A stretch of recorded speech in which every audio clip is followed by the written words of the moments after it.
Today, we're talking about sex, which is funny because I am not known as a super sexual person, especially on the internet. I don't necessarily have a screaming sexual energy, in my opinion, which is something I've actually always kind of been self conscious about and kind of bummed about. I've always been like, why don't I have like a sexy vibe? Like, why? Like, please, like praying to just whatever's up there. Come on, give me a sexy vibe. Um, it's not something I'm known for. I'm also somebody who, to TMI and share too much information with you, I'm somebody who could not have a more cookie cutter sort of sexual experience in the sense that number one, I'm a monogamous dater. I'm also somebody who doesn't love casual sex. It just does not work for me. It is not my thing. I don't like it. I've never experimented in any like polyamorous open relationships. So that's a completely like unknown world to me. And then to really get down to it and to get really technical with it, sexually, I'm pretty, I guess you could say, vanilla. I'm very vanilla with sex. However, being somebody who is not super sexual, but alas, okay, still a sexual person to an extent, I am excited to be talking to a sex expert today who's not just an expert in like sex, like how the orgasm works, blah, blah, blah. That's exciting, I guess. But we're talking to an expert that understands fetishes, that understands kinks. And I'm very excited because there's a lot that I don't know. And, maybe I have a fetish in me that I don't know about. And this is when my parents should turn off the episode. And definitely my grandparents. Basically all family. But anywho, today we're going to be talking to Lori Beth Bisbey. She is a gender, sex, and relationship diversity therapist. She's also a sex and intimacy coach and registered psychologist. She helps people discover their authentic, intimate self. Maybe by the end of this conversation, I'll have some really strong epiphanies. She has a lot of experience. She's been in this industry for 30 years. She's helped people explore sex and intimacy and recreate healthy sexual identities following trauma.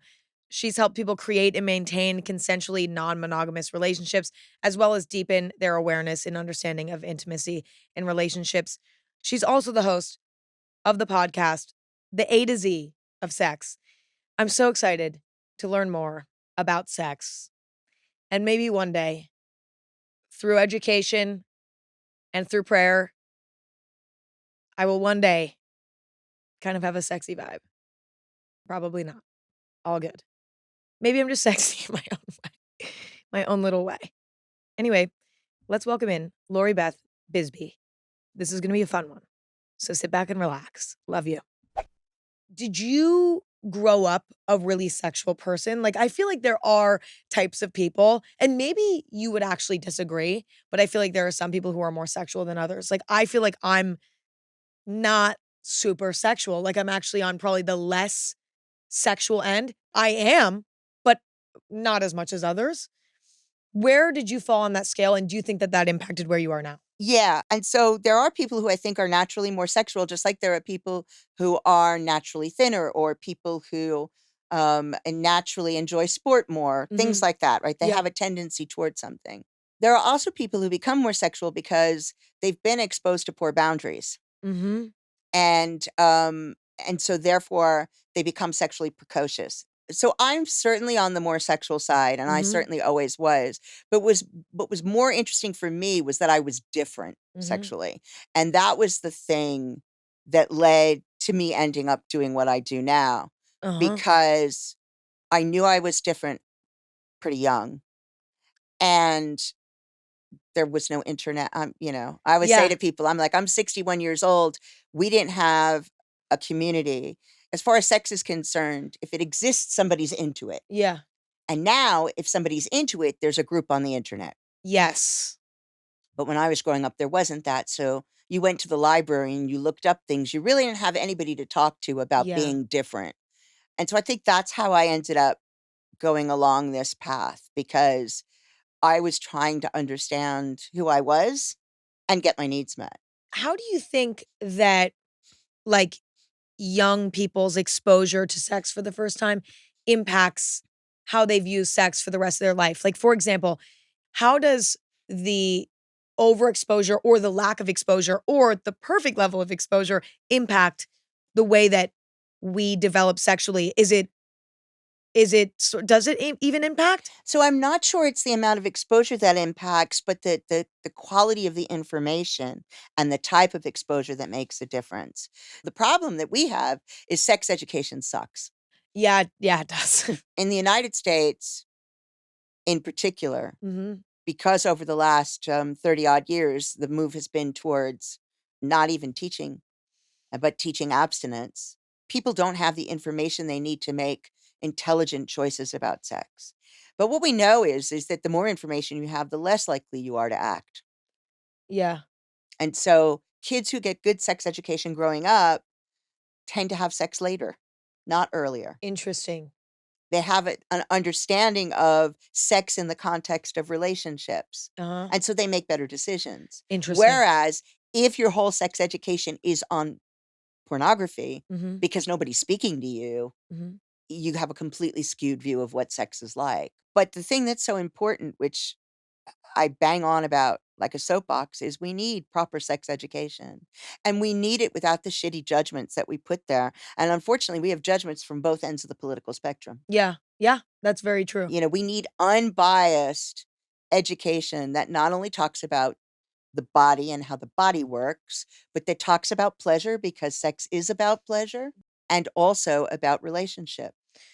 Do you think, the sex education is so bad because it's sort of coming out of being, like, possibly the most taboo topic ever? Like, do you think that the taboo of sex makes it so uncomfortable for adults to talk about in general that then they're just trying to keep it the bare minimum? Like, why do you think the sex education's so bad? Because it's politicized and it's subject to the whims of religion. And so it gets taken over as a power issue. If you were to go in and change the sex ed curriculum, give me, like, a Spark Notes version of what it would include that it doesn't include now. First of all, it's not a thing that you have a class on when you're in ninth grade Yeah, or eighth grade or seventh, whatever it is. yeah, It should be part of health education that goes on from a young age up through high school. mhm. And the reason is because you should be preparing young women for periods. I know, we didn't learn about periods at all. We did, but we all more than half of us already had them when we learned about Right. them, so it was pointless. So you should be not just focusing on reproduction and disease, but Mhm, preparing for life changes and the mhm. emotions that go with that. Because the physiological stuff is the easy bit. Yeah, Puberty is emotionally difficult on all genders, and yeah, so you should be preparing for that. So for me, it would always have a portion that has to do with anatomy and physiology and disease. yeah. It would always have a portion that has to do with pleasure and enjoyment, Mhm. and always have a portion that has to do with relationship, and teach them the skills that go with it as well. Because we don't teach emotional skills, emotional management skills in Yeah, school. You learn that by watching, so we pass down shitty emotional management skills through the generations. Isn't that yeah. nice, right? So teach them emotional management skills, teach them relationship skills, communication skills Mhm. alongside all of this. That for me Very important. would change society. I feel like a lot of young people growing up feel very shameful about sex. There's so much shame around sex. I vividly remember, and even to this day, like, I feel like I am not supposed to be having sex or something. Like, I feel, like, weird about it or, like, bad about it sometimes, and I think that's rooted in sort of just this, like, intense taboo nature of it all. And not only that, but also, like, how many rules there seems to be, like, about how sex is supposed to happen, right? Like, and everything's contradicting, Yep. right? Depending on who you're asking or where you're looking. Like, if you were to, listen to what they say, it's sex ed, it's giving you a very specific, very technical, very not necessarily very pleasurable way of having sex, right? And then you watch porn telling you something completely different that also can make you feel shameful in a way because you're like, well, I don't look like that and I don't really want to Yep. do that. And so that feels bad. So it's like everywhere you look, you're finding contradicting information about what sex is, what it's supposed to look like, what it's supposed to feel like, what it's supposed to sound like, all of these things. And I think it can be very intimidating and it can make it hard for people, young people especially, I think, to find their place in it. Yep. And a lot of that, I just feel like that comes with a lot of shame, just the feeling of like imposter syndrome almost. Like, am I supposed to be having sex and how and like whatever? How do you help people get through that sort of challenge and find themselves sexually, trying to sort of ignore all of this noise and all these things that were planted in their head as children? I mean, so I spend a lot of time with people working on shame. And because I have a specialty, I have two specialties, one of which is working with treatment of trauma, and the Mhm. other is working with alternative lifestyles, essentially. So Mhm. non-monogamy, kink, BDSM, LGBTQ. And so shame can be exciting. One of the most common things I get are people who are excited by shame in the moment, but afterwards are ashamed that they were excited by shame. Yeah. And then you're like kind of unpicking all of that. So part of that is figuring out what the messages were that they got in childhood Mhm. about wrongnesses, and actually giving some better information will help with shame, Mhm. and then digging out the shame. So many people can hear their parents, Yep. they just internalized everything their parents said about sex, Yeah. and starting to educate about pleasure. And I've stopped using the term sex a lot because people argue about what the fuck sex is, right? Like, what Oh. is this? And you see this in the kink community. That's not sex. We don't have sex. It's separate from sex. And that's because they only think of sex as something that happens genitally, Oh, interesting. See, right? I always think of sex as like anything if like if there's genitals out to me and they're being used in some way, I guess it's sex But to me. but you can have no genitals out and be stimulated, and That's it's true. still That's true. sex. And so I say to people who, for example, somebody who engages in impact play, so they enjoy being flogged, Yeah. right? But they don't have sex. Nobody touches their genitals. They touch nobody's genitals. But they're saying it's not about sex. And I'm like, so if you don't enjoy this, why are you doing it? Yeah. Yeah. Right? Like, why would you be beaten by somebody if it isn't fun for you? And if you unpick it, you discover that yes, it's pleasure. Yeah. They get pleasure out of it. Of course they do. Otherwise, you wouldn't do it. Yep. So to me, that's still sex, right? Mhm. It's just that because sex is so taboo, and as you were just saying, there are so many rules about what you can do and when and with whom. Yeah. I just like get rid of the word. It's like, okay, so let's talk about how you experience pleasure. Which are the different ways that you experience pleasure? Like there's self pleasure, Yeah. there's pleasure with others, there's pleasure from watching, there's pleasure from eating, and Yeah. we can broaden it out that way. And that starts to lower shame. Yeah. Like, is it bad if you're enjoying eating something so much that like your mouth is watering? Mhm. That's not shameful. Yeah. So Yeah. why is it shameful if you're enjoying being touched so much Yeah. that your body is, awake and alive, and start unpicking it that way? Human beings are built for pleasure. I guess that's like a great thing to remember is like it is to be sexual is just to be like to be human. It's to be human. And also, like, maybe even, for people who are maybe less sexual, it's like to not be super sexual is also to be human, but to be on any level sexual is inherently human. And there's to fight that is to fight like anytime you're fighting something that is just biologically like inside of you, you cannot fight it. You're fighting a losing battle. You're gonna lose Absolutely. that battle. So I think that's a great note is like, for people who do feel shameful about being sexual, even in like not even like a kink way, like, we're not even Right. there yet, just Right. in like We're a just talking baseline. like ordinary sex. Yes, like, it's, like, so important to remember that it's, like, this is quite literally just being human. This is part of the human experience, just like eating is part of the human experience. Yeah. And the fact is, some people have really sensitive taste buds. They really enjoy eating. Yep. Other people don't. It's the same with sex, Yeah. right? Yeah. Some people really enjoy sex. Some people enjoy certain parts of sex and not others. And some people could, like, I don't care, Yeah. right? Yeah.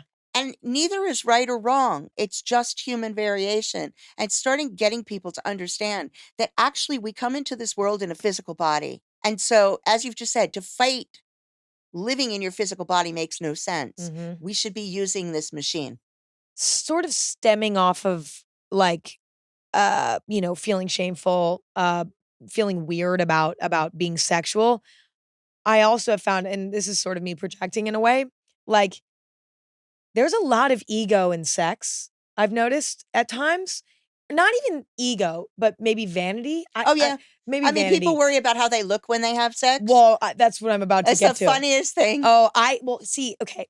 Like, I think that there's a lot of people who get in their own way sexually, myself Absolutely. included. Like, I'm literally speaking about me right now because I'm so overly concerned about looking bad or embarrassing myself. Like, even like if I'm like during an orgasm, I like get embarrassed sometimes because I'm like, fuck, this is like too much. But it's like this is genuinely what's happening to me. But I'm like embarrassed to come Because because the I'm other like, person might think something yeah, or I'm like, is this embarrassing? Like I like it's, you know, I guess my question is, why do you think people sort of get in their own way sexually and like can't fully express themselves, to their fullest potential? Like, what is that? Is that even a sexual thing, or is that actually more of just like that's a deeper rooted thing? that's deeper rooted. It's part of the way we're indoctrinated. Mm. And one of the things about being older, postmenopausal is a thing, right? Mhm.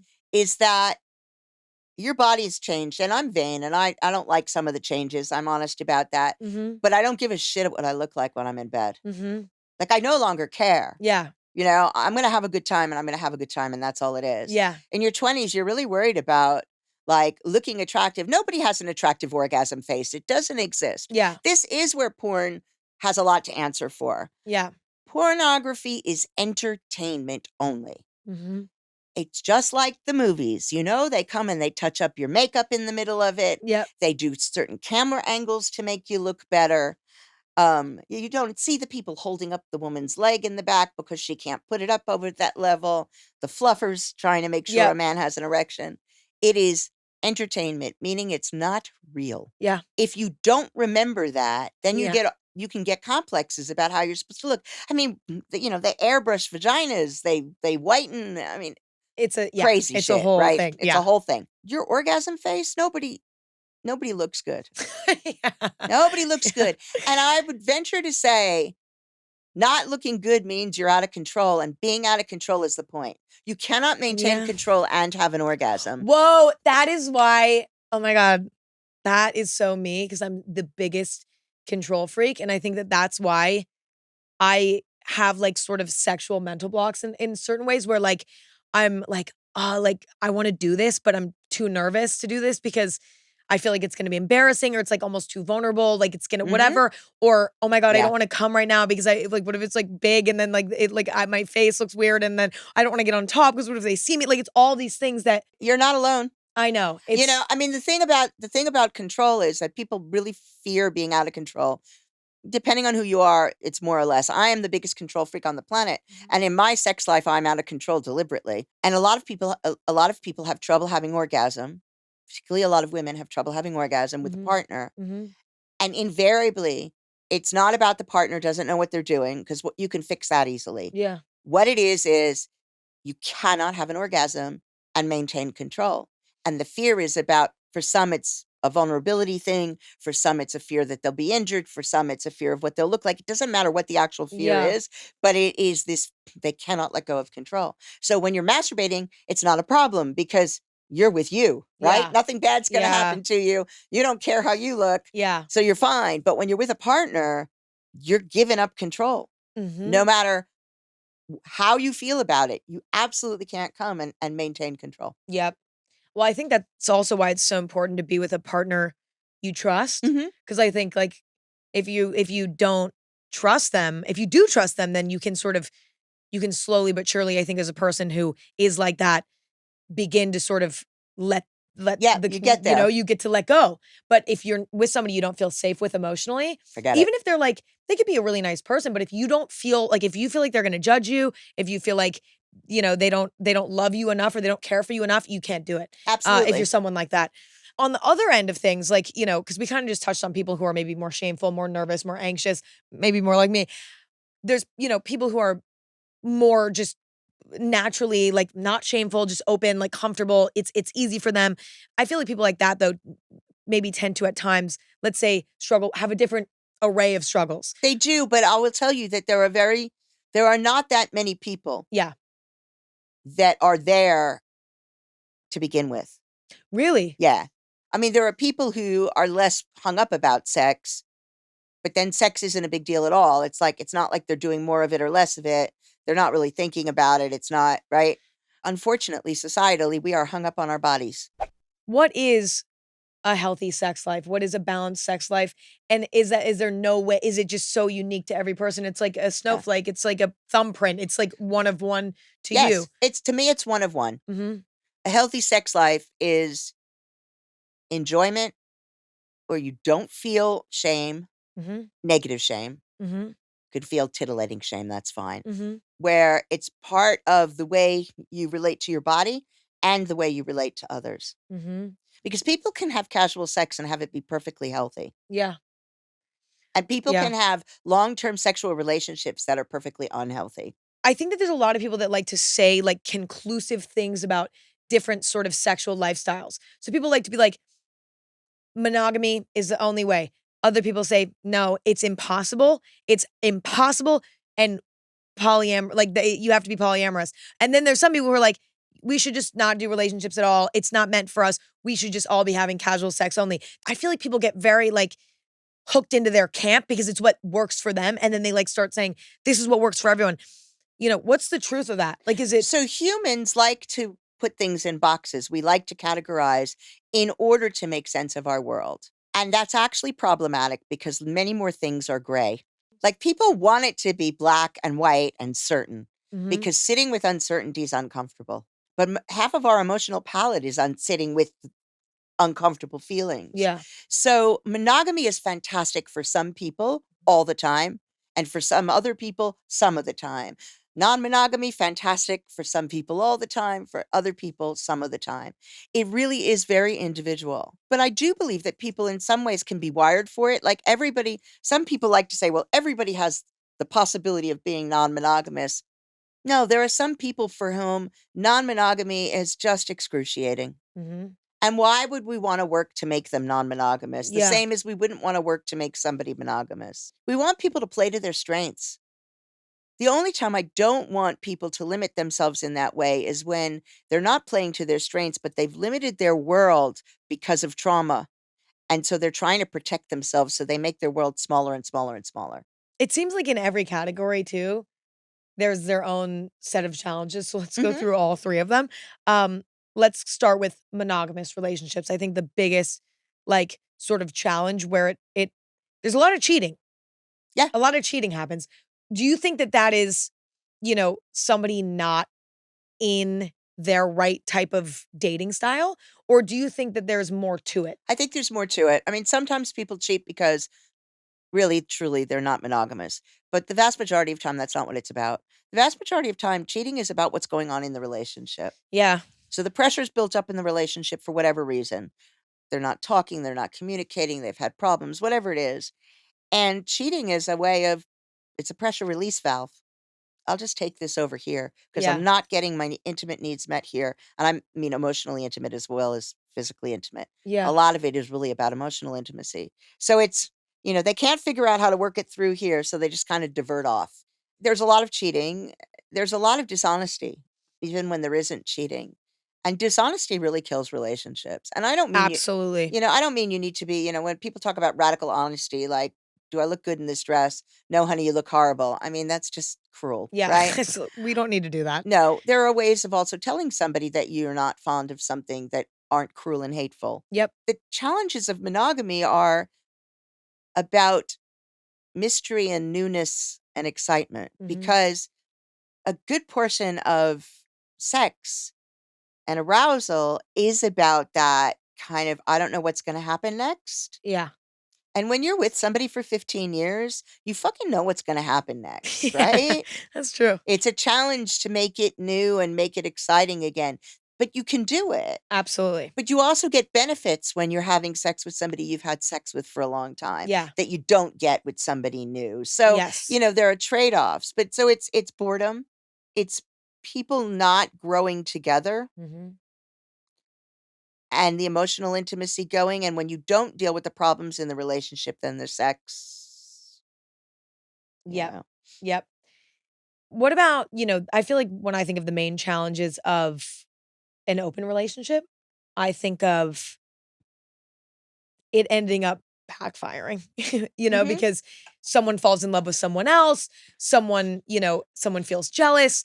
I've seen that a lot just in people that I know and in various stories that I've heard online. However, I've never experienced it. So I'm Okay. curious, does it not work for people because the wrong people are doing it, similar to like, monogamous people cheating? Should people who experience those things, maybe being in an open relationship isn't for them, or is there something else going on? So you need skills. Now you need skills for monogamous relationships too. Mhm. But we have a set of expectations that are drummed into us still about monogamy. And so when somebody is non-monogamous, they can have, I call it a monogamy hangover. I actually went and trademarked that in 2011. I love that. And that's when your like programming kicks in, even though you're non-monogamous. So you said something really interesting. You said someone falls in love with someone else. Mhm. The whole point of some types of non-monogamy, polyamory, for example, is you can fall in love with a bunch of people. Like Sure. you don't replace one with the new one. Right. They're just two different relationships. But monogamy thinking says you can only be in love with one person. So that's a challenge for people to get past that. Yeah. Also, it's a challenge not to feel like you need to be on that relationship escalator. Like, you date, then you become exclusive, then you move in together, then you marry, Yeah. then you have children, however it is. And like I'm in a relationship. So I'm polyamorous. Mhm. I've got 15 years with my husband, Mhm. and I have a girlfriend that I've been with in various forms of relationship for about 10 years. Uh-huh. And we will never move in together. Yep. We will never become exclusive. Mhm. And that's great. Yeah. But you have to get to a certain point in understanding polyamory to feel comfortable with that, Yeah. to know that what we have is so wonderful and I love what we have Yeah. and she loves what we have. Yeah. And that what I have with my husband is a different kind of relationship. Yep. And I equally love that. Yeah. I guess it really comes down to number 1, like understanding what you're getting yourself into when you're in an open relationship. Like if you still have a very monogamous mindset, it's It's going to be very challenging. You're unbelievably. not going to be able to do it. But also, if you're not communicating, like I feel like the level of almost like rules that need to be set. Like I feel like in all relationships there's sort of like not enough attention on like sort of figuring out the set of rules. Like It's where not does the everyone rules feel that's okay it's not the rules or that's bound yeah. it's not rules that's the issue. The issue is boundaries and expectations. Yeah. And so I say like if you're straight Yeah. and heteronormative, so like you're not kinky, you're just, an ordinary person Mhm. and monogamous, Mhm. then you go to the shelf when you meet somebody and you take the box set off the shelf that says, and they all lived happily ever after on it. And inside that box set are a whole set of expectations Yeah. about how your life goes. Yeah. And you never talk about it Yeah. because you both have taken that movie that you've watched 7 million Yeah. times. And so you think you know it. Mhm. So I had the experience on the television show that I do in the UK is it's edutainment. So Mhm. it's a retreat Mhm. and I help couples open up their relationships. Yep. And so there are individuals there that they can open up with if they want to. And I had one couple in the first season, they'd been together 15 years. Mhm. And I asked this same question to everybody. So I said, "So what are your conversations about pleasure like?" "Well, we've never talked about sex." Yeah. And I cannot tell you how common that is for heterosexual people who are not kinky, not right? I was in yes, I've done that. Unbelievably common. Yeah. They go 30 years together and never discuss with each other what gets you off, and then you wonder why there's no orgasms, right? I mean, it's just amazing to me. Whereas if you're different, you have to communicate. Yeah, So that's true. it's not that you need rules, it's that you need to talk about what you like, what you don't like. Yep. You need boundaries. This part of my life, I don't really want you in. My friends are really important to me. I need time alone with my friends. Yeah. So it's not just about non-monogamy, it's all relationships. But if you're going to do non-monogamy, you need really good emotional management skills Mhm. and really good communication and negotiation skills and relationship skills. Yeah. Otherwise, it won't fly. And there are a bunch of different types of non-monogamy. Polyamory is the most complex because you're bringing your feelings into it Mhm. in a big way. To Yeah. suggest that your feelings don't come into it elsewhere is bullshit. Yep. But in polyamory, you're saying I can love more than one person Yeah. at the same time. But, even if you're going to be swinging or something like that, or Mhm. even if you're just going to be occasionally going to sex parties or whatever it is, Yeah. or having booty calls and a Mhm. partner, Mhm. you really have to think through what are the end goals for you? What do you want? What are the no-go areas? For example, in your 20s, you might be doing whatever you're doing, and then you want to have a child. Are you okay with other people around being partly parenting your kids?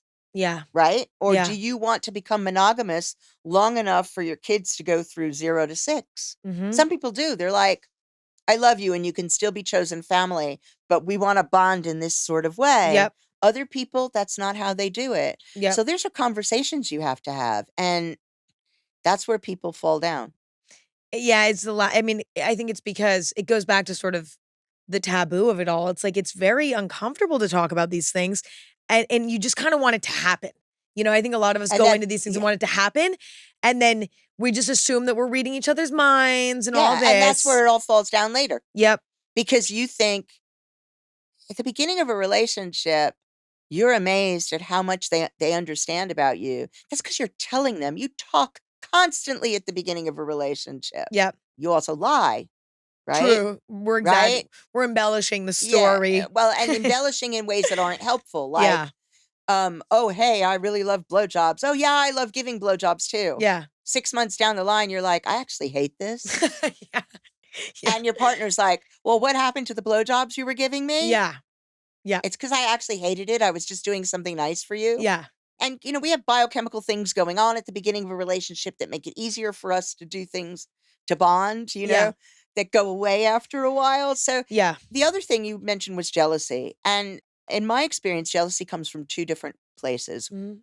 One place is a lack of self-esteem and self-confidence. Mhm. That's I think you're going to fall in love with somebody and replace me, Yep. right? Mhm. The other one is a lack of confidence in your place in the relationship. So Yep. I might be perfectly confident about who I am and know that I'm amazing, Mhm. but I don't know if you want to actually live with me. So I'm worried not that you're going to replace me because of me, but that actually what you're looking for example, I'm past having kids, right? I'm Mhm. postmenopausal. You actually want somebody to have kids. Then Right. I might get jealous. Right. Doing your own personal work is what makes polyamory and stuff like that easier, and it's what deals with jealousy. I Yeah. mean, I can give you 100 techniques to deal with jealousy, but ultimately the easiest way to deal with jealousy is to actually become confident in you. Or just also know too, like, what's gonna make you what triggers you, what upsets you, like, what doesn't naturally work for you. If you're like again, if you're in an open relationship and you're probably just not supposed to be like, that's just not what works for you, that's not your natural inclination. Sure. So it's like Then you shouldn't be in one. right. Like, so So it's so like that there's that forcing bit your as well. yeah. Don't force yourself into things that don't work for you. But if you're actually confident in you, then you're able to say it's not you won't get triggered because you're not worried about what that other woman or that other man or that other person is going to take away from you. Then you can have compersion, which is compersion is when you have joy out of someone else's joy. If you can have joy in your partner's joy, that's the best. And that Yeah. doesn't mean necessarily that you want to see them having sex. So that's where knowing what's good, what's comfortable for you and not comfortable for you is important. Yeah. My husband is a voyeur. My husband loves seeing me do things with other people. That's kind of nice to have, and it's It kind of see, is. that It's works great. out. It works Yeah. out for me. Yeah. I like seeing him do things with certain other people. I don't get off on it, but I don't get upset by it. Yeah. I Yeah. just don't like being on the sidelines. It's not about watching him with someone else. It's Yeah. about, I want to be in the action. I'm not Yes. watching from the sidelines, Yes. right? Yes. Now, some Totally. people don't, it's about they don't want to watch. Like, they don't even wanna know. They don't Yeah. want to know the details. They know you're having sex, but they don't want to know what you're doing because that's upsetting for them. And that's okay. Like Yeah. you can discuss it. Some people want to be friends with everyone. Other people, it's like, it's enough to know this is your other partner. I don't want to have dinner with them. I don't want to, have to have long conversations with them. I just want to go, hey, and that's it. Others of us, I mean, my people are all close. Mhm. That's what works for me. Mhm. And so anybody who gets involved with me that can't make friends with my people, it's not going to last. Yep. What about people who are like, "I don't wanna be in a relationship at all. I don't wanna be in, like, any type of anything." Relationship anarchy. Yeah, like, I just wanna be free and have casual sex with everyone and whoever, and that's sort of the vibe. What are the benefits and challenges of that lifestyle? So for some people, relationship anarchy means that they don't prioritize romantic relationships over friendships and things like that. For other people, it means that they don't want to have romantic relationships. They're just not interested. They're not interested in that level of emotional connection, Mhm. and they get their emotional intimacy from their friends. And some Mhm. people are, just like we were saying, some people aren't that sexual, some people aren't that emotional. There are people who actually are really happy with their own company, and they, only want limited interaction with other Mhm. humans. One of the big challenges of choosing to do that is that there are so many societal pressures that say this isn't acceptable. Mhm. So, as a polyamorous person, you can have societal pressures, but you can kind of dodge them and pass by, like bringing a partner to an event, right?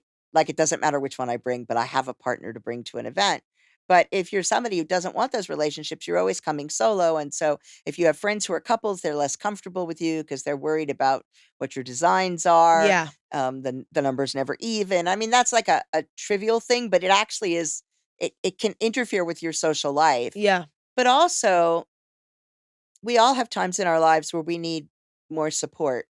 And if you're only having casual relationships, you can find it difficult to get physical support from people at Mhm. times of illness, Mhm. and emotional support from people at times of great emotional stress, Mhm. unless you've developed really good friendships. Mhm. So you're really getting it meet there. But if you don't have those either, and there are people who don't, Yeah. quite a few people who don't, then when you do find yourself in need of support, you're kind of stuck. It's interesting too, I feel like the dating app sort of hookup Oh, culture thing that's yeah. What are your thoughts on that? Because it's interesting because it is like sort of there's like this weird contradicting thing happening where it's like what you just mentioned, where people are sort of like they're put off by people who are not in relationships or who don't, prefer to live their lives that way. But then simultaneously, like young people are all just like cannot commit to anything at the same time. I mean, not all of them, but like there's sort of this hookup culture happening where it's like no one wants to try to build anything. I think it's an interesting time because there's so much craziness in the world. And Mhm. every generation has something, like, Mhm. and most of us have had lots. There is this thing about, not wanting to bring kids into this, not being sure how long the world's going to be around. There's like a nihilism, Yeah. going on. And I think that that contributes Mhm. to hookup culture, but also you're not learning the skills. And it makes me Mm. so sad Mhm. that don't have the self-care skills, that don't have the relationship skills, that don't have the communication skills. Mhm. They don't know who they are and they don't know how to go about figuring it out. So right now what happens is that people pull an identity out instead of actually doing the exploration and not giving it a label and Mhm. figuring out who they are. So instead, you meet somebody and you get their 16 identity labels, which tells you fuck all. I can give you 10 identity labels for me right now, and you'll still have to ask me, what do you mean by that? Yeah. There's a lot of looking to the world to accommodate all these different identities, but that's not how the world works. Yeah. Like, I don't care how forward thinking and how much more accommodating we're trying to be ultimately, there are too many individual accommodations for the world to work that way. Yeah. So people don't have the skills to manage when things aren't going their way, when Yeah. somebody has a totally different way of viewing the world. And so I think that's part of what leads to some of the kind of hookup culture is they don't know how to create relationships. Yeah. They haven't a clue. They don't know how to have a conversation. Yeah. We joked when my son was born in 2002, Mhm. and there was a period where we joked about him and his cousins sitting on the settee, speaking via text. Yeah. It's not a joke anymore. I know, I was born in 2001, I understand. Okay, so I'm the you're same. absolutely the same Yeah. age group, and it's like, I don't know, y'all don't know how to talk in Yeah. person. Yeah. And that's really a problem. Yep. Don't know how to look at your own feelings. Yep. I mean, he does because he grew up with a therapist who was absolutely insistent that he could label his feelings Yep. and communicate them. Yep. And he's a really good communicator on some areas. Like there are areas where it's fun. It's fun. And he's a boy, so that's, again, a little more difficult. Yeah. But he's a pretty good communicator because I work on that Yeah. with him. Because I said, you don't get, closed mouths do not get fed. You have to ask for what you want. If you don't know what you want, nobody's going to figure it out for you. Yeah. I get away with talking about this because he allows me to. But he's also not big in the relationship game yet. Yeah. He's taken his time. So it's not that he doesn't have an interest in sex. Yeah. There's a lot of people like him in your generation. Yeah. Not that you're not interested in sex. You're not ready to figure out where it goes in a relationship and to figure out that pattern of how you move forward together with another human like that. I think that a lot of that comes out of the fact that you guys grew up living your lives on the internet and social media. I actually am curious, and I'm shocked we haven't gotten to this sooner, but I had to lay the groundwork for Sure. almost myself, but I have the most normal sex, okay? And I love it. Like I have nothing like I've wondered this about myself. Like is there something in me that I'm not aware of or like I just haven't unlocked it yet or is it just not in there and like maybe so anyway, just for history about me, I'm like completely I know nothing about kinks, fetishes. I know nothing for one. I know nothing. So I'm completely starting from fresh here. Like you can really get into it with me. What's the difference between a fetish and a kink? Great question. It's one of my favorite questions. Yes. So a kink is simply anything that is outside the norm. And so whether something's kinky depends on your culture, where you live, what Oh, time you live totally. in. So 30 years ago, 40 years ago, anal sex, with the exception of anal sex with gay men, Yeah. was kinky, Oh, right? interesting. Okay. And Yeah. now it's common. Yeah. Spanking, Yeah. kinky, now more common because unfortunately 50 Shades of Grey. Oh God. Yeah. Right. Yeah. But that opened a number of people's eyes. So now spanking is, in some research surveys, 30 to 40% of people have either thought about it, tried it, fantasized about it. So it's become more common. Yeah. Whereas 40 years ago, very kinky, right? So that's a kink. A fetish is when somebody is turned on by an activity, an object, a part of the body, a smell, a sensory experience, and they need that in order to reach orgasm. Oh. So if you have a fetish for feet, you have to have feet present or you won't reach orgasm. Oh. So you might have to fantasize about it Yeah. if you don't have it in front of you. So the problem with a fetish is that if you have a partner who doesn't share your fetish, Yeah. then you're in your head while you're having sex and not fully present. And the best sex tip I can give everybody, the best sex is when you're 100% present in the room with your partner, no matter what you're doing. Yeah. If you're not in your head, you're in the room with your partner, you're in the experience, Yeah. that's the best. So what we do, because we're really shitty about getting rid of fetishes and kinks. Like I tell people, you don't try to get rid of a fetish or a kink because it's really hard to do. And most of the ways that people try and do it are very conversion therapy like. They're not ethical.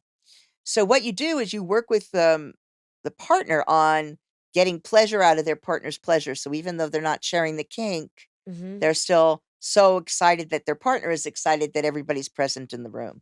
How does one figure out what theirs is? Like I Fun. am so curious. Like, what is there something in me that I don't know? Maybe, maybe not. How you figure out what you desire is always an interesting one for me. Some people figure it out because they know. They just know, right?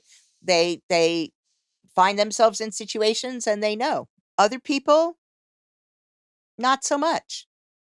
And so There are different ways of going about it. And exposure is a great way to figure out what you might be into. Mhm. So, not pornography, because pornography is, and the reason I say not pornography is there's no art in pornography. Pornography is very graphic.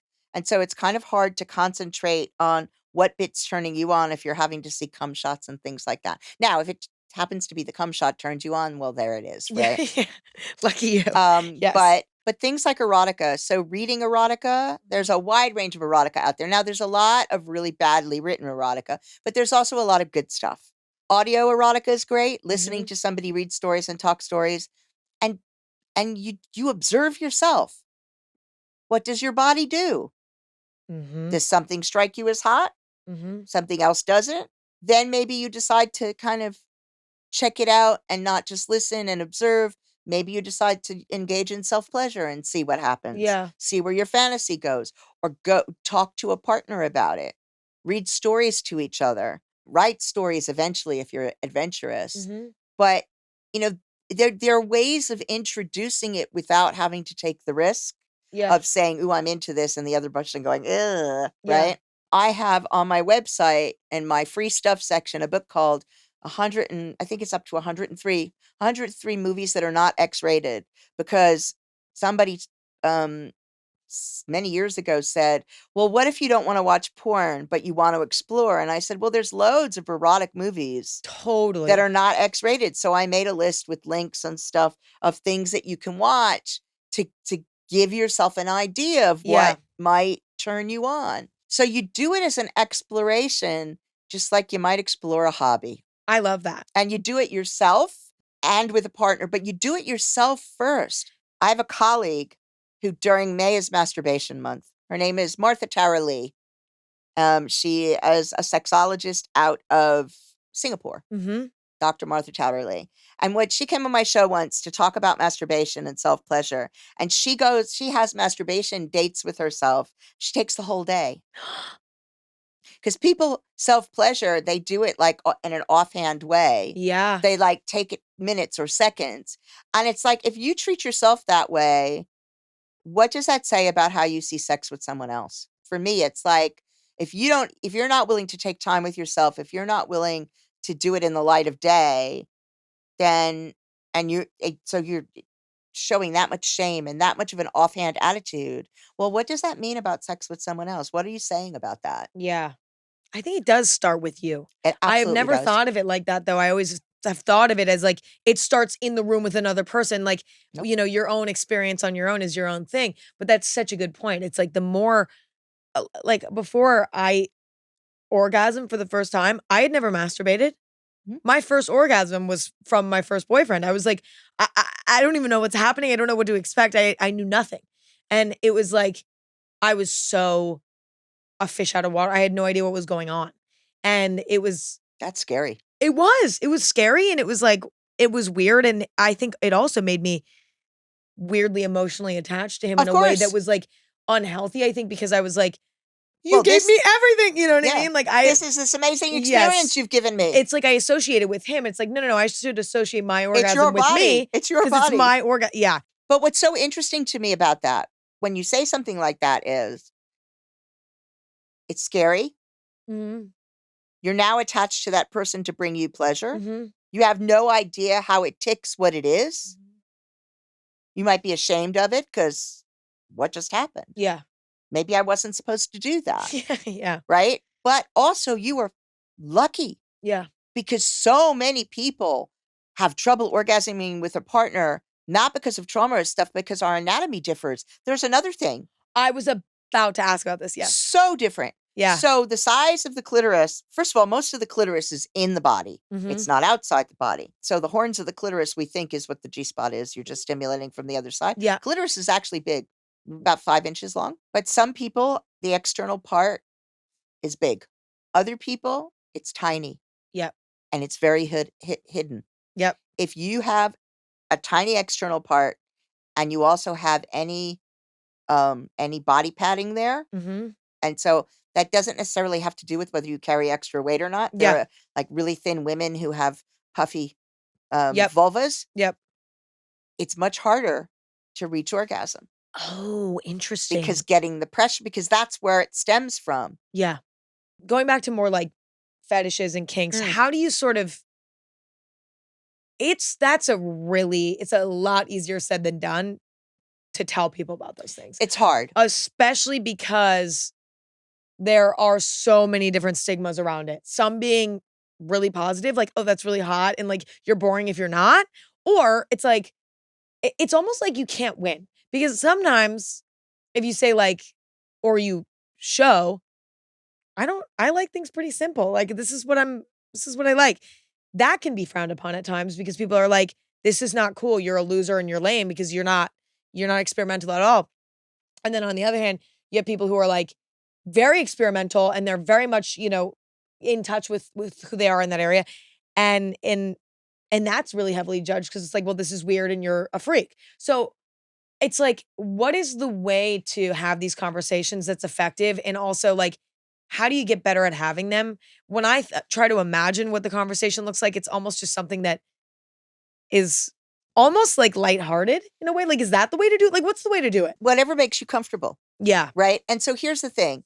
You may be really ordinary right now, Mhm. and if you're in a relationship with somebody for 20 years, I guarantee you're gonna get experimental, Absolutely. okay? Because the repetition of the same thing with the same person is gonna Mhm. make you wanna try something else Mhm. because that mystery is gone, right? Mhm. But if you have lots of different people, you may always stick within your thing Mhm. because it's new with every person, Yeah. right? Same thing with kinks, though, like your favorite kink. If you're with the same person for 15, 20 years, Mhm. you're gonna move different kinks. You might get very ordinary, you might get even more kink because the repetition with the same person with the same thing is eventually gonna be too dull. So Yeah. there's that. Yeah. Having the conversation should be in the beginning of dating. It shouldn't be something that you leave. And to be fair, some people don't discover a kink or a fetish until they're way down the line with a partner, and then it's a whole different ball game. You're Yeah. having to introduce something, and it's scary because you're already attached and all of that. Mhm. But you should be talking about your sexual interests, not in great detail, Yeah. but the things that are important to you at the beginning. Because if you're not compatible, it's pointless going forward. Yeah. I have a lot of empathy for people who have more, just sort of like I don't even know what word to use, maybe just more uncommon, unusual, Yes. maybe even to the common eye would be like maybe disgusting or like maybe Hmm. something involving bodily fluids, Yep.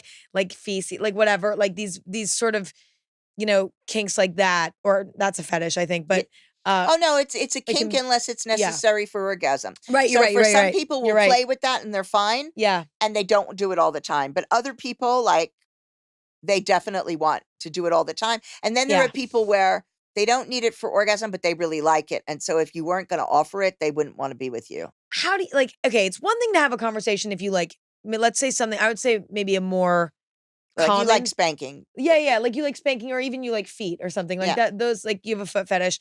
That is much more common, talked about. It's also like it's just like it's pretty easy to, it's Yep. nothing too crazy. Spanking can get kind of painful, but like as long as it's the more relaxed, maybe it's like more chill. So it's people know about this, talk about it. But there's things that I think that for the average, person, it's like I can't even comprehend this. Like whether it's, somebody So scat is the one that actually, yeah. feces, scat is the one that actually I think is probably one of the more difficult ones for people to introduce. But you don't start from nowhere. So Yeah. like when you're starting to talk with somebody, if you're somebody who's into scat, you're probably not talking to anybody who presents as vanilla at all. Right. Right? So you So kinda know your you're audience. looking in communities where there's already kink. It's much easier nowadays because you can I was find gonna say, what were people doing pre-internet if they were I'll interested in tell that? you. I will tell you what you were doing pre-internet if you were interested in anything different was you were like having to bring it up. You were fly. I mean, I remember Oh, flying completely blind. CompuServe and AOL when we started talking with each other. yeah, That was where you started at least being able to say on bulletin boards, at least being able to find people who were hinting they were interested in something. At least yeah, you had that. We yeah. put ads in the Village Voice, single whatever female, Wow. seeking da da da da Well, da. now there's like a bazillion websites for every different That's right. which So is these beautiful, days it's actually, much that's nice. easier. Yeah. But I don't I've never liked meeting people online. I meet people in the world. Yeah. So let's say you meet somebody and you connect in the world. You start with, if you know yourself, you start out with, let's have a conversation about sex and relationships. I would put it out there like, I want to have a conversation about sex and Yeah. relationships because I am not ordinary. And I'll just say that, like, I'm not Yeah. ordinary. And so if we're not going to align on certain Mhm. things, this isn't going to go anywhere. Yep. So I personally always started with the non-monogamy. It's like, I'm not monogamous. Mhm. I won't make a monogamous. I've done it, Yeah. but I won't do it now. But I won't make a monogamous commitment. With my relationships now, it's like, I'm not monogamous. I am married. Yep. I am not looking for a relationship at that level Yeah. because I know I'm not. And I have a girlfriend. So I've got 2 partners. If you're monogamous, we're not gonna, Yep. It's not we're gonna not gonna, happen. it's not gonna happen. And then as far as what I like to do in bed, like the sex that I enjoy, start out, you can say I'm kinky without saying what the kink is. Yeah. And if a person's like, oh, I've always wanted to try that. If you have a really severe kink, you probably want to bow out at that point, right? Right. Because Yeah. I've always wanted to try that. And you say, well, I'm into scat, they're going to freak out and run. I think, well, tell me if you think I'm wrong, but I think the reason why there's sort of this dark cloud, if you will, societally over these, over various fetishes, kinks, whatever, is I think because some of them are dangerous. What happens when someone's fetish is potentially, or kink is something that's potentially harmful to other people who, what then? Okay, so let me be clear about this. So in the old days, kinks and fetishes were paraphilias and were considered mental disorders. And it's only in 2013 that, Oh, yeah. So it's only in 2013 that they declassified most of this. And so as long as what you're doing, it's now considered, normal variations on a theme, right? yep, But as long as you're doing stuff with consent and you're not harming somebody without consent, and that's not harm, it's hurt, right? As yep, opposed to harm, yep. nor or yourself, right? Mhm. Then we don't consider them mental disorder at all. So that's fine. It's a totally different thing when what you're doing is causing harm to another where they can't consent or where they don't consent. Mhm. That is a problem. That's not a sexual orientation. I mean, Mhm. the reality is you may not be able to do anything about it, but that is like has to be dealt with in a different way because that's where somebody commits sexual violence, right? So we can't accept that. So a sadist who beats the crap out of people who say, yes, I want the crap beaten out of me, that's fine. But a sadist who wants to go and beat the crap out of people and rape people who don't say this is okay with Yep, them, that's not fine. I don't care if that's your orientation. yep, That's a problem. yep, And so I identify that as a problem. So we make that distinction. yep. Like, if I mean, what happens if, your partner's turned off by your, like, is that, well, 2 things. Number 1, is that wrong of the person to be getting turned off? I guess you can't No, control that, so no. you can't control that. It's like, I guess it's only wrong if you're, like, being like, "Ew, what the fuck?" Like, you should always be Yeah, warm and yeah, and yeah. If loving. you're being an asshole, then it's Yeah, wrong, yeah, right? That's really easy. You have preferences. Preferences are preferences. You yep, cannot prescribe people's preferences. You can't say, if you don't like this thing, then you're wrong and you're not okay and you're a bad yeah, human. Whatever you like, you like. So there's that.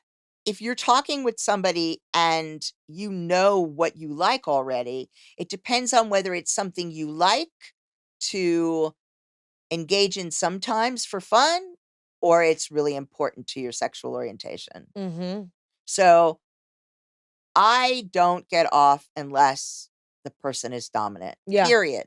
It goes nowhere.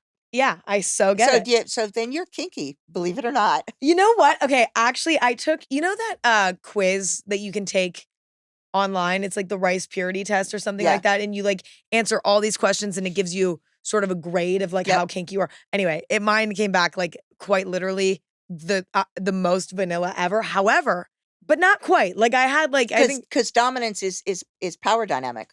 absolutely, and I So definitely you have can that. do that in a Yeah, ordinary way yeah, because classical relationships between men and women right, have the man dominant and the woman submissive. yeah, So whatever you do with that, you can make it really kinky or not really kinky, but Yeah.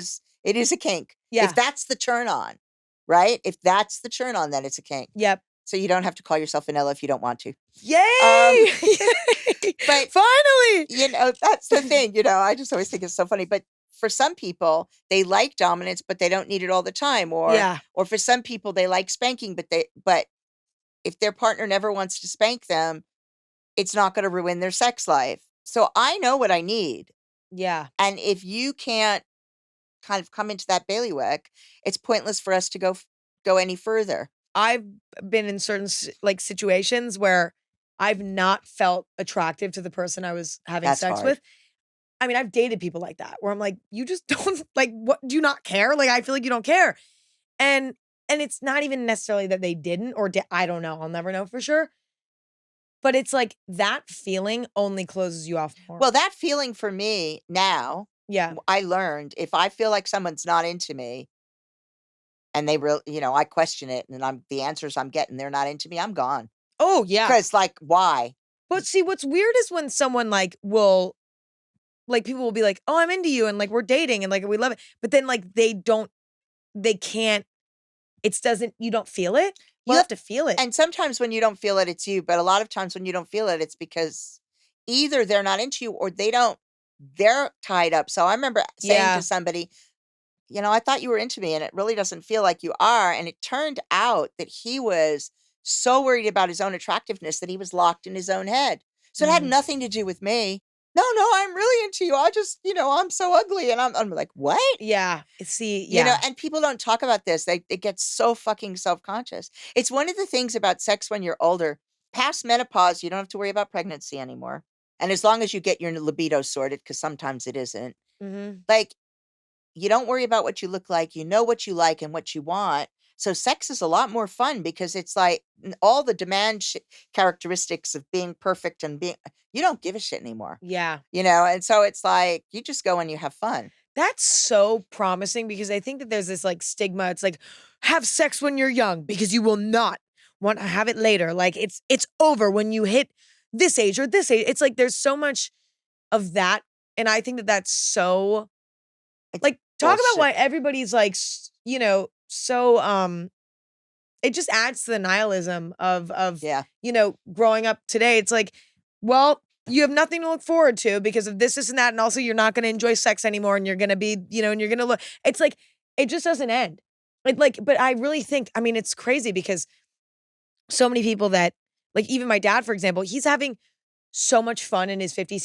He's like, I'm surfing now. I just learned how to surf for the first time in my life. He's like, this is the best time of my life. I've never been happier.